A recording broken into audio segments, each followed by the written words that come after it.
Ovo je vježba aktivnog pokreta ramena u unutarnjoj i u vanjskoj rotaciji. Za ovu vježbu bit će ti potreban jedan uteg od 1 kile ili nekakva bočica vode ili bilo što ima nekakvo opterećenje. Međutim, ako tokom izvođenja vježbe primijetiš da ne možeš izvađati, da ti je preteško, onda taj pokret možeš izvoditi i bez ičega, to je sa čistom rukom. Cilj ove vježbe je otvoriti rotaciju u jednom i u drugom pokretu dok ležimo na boku. Znači pokušat ćemo izolacijski pogoditi vježbe rotatorne manžete ramena. Vježba ide ovako, ležit ćemo na bok i ja ću si pod glavu staviti jedan yoga blok, a vi si možete staviti jastuk ili bilo što će vam malo podignuti razinu da lakše glava legne. Znači ležit ću bočno i sada ću u ruku uhvatiti ovaj uteg od 1 kile i stavit ću ruku savijenu u laktu pod pravim kutem na rebra, skroz gore, znači stavljam ruku. Znači iz ove pozicije ja ću cijelo vrijeme držati sa ovom suprotnom rukom rame u slučaju da kad radim pokret da mi ono ne pobjegne gore, to je da se ne rotiram sa tijelom. Znači pokret izgleda ovako.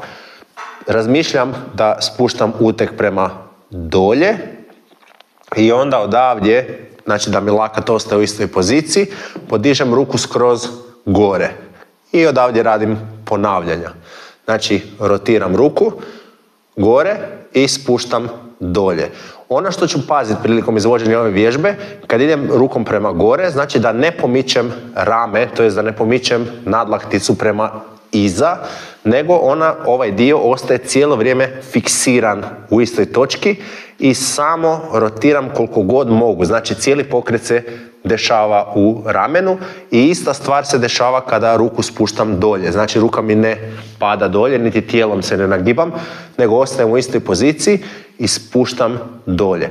I odavdje ću napraviti 16 ponavljanja. Znači jedno ponavljanje je ovo. Znači ovo je to i to je jedno ponavljanje, napravit ću ih 16 takvih.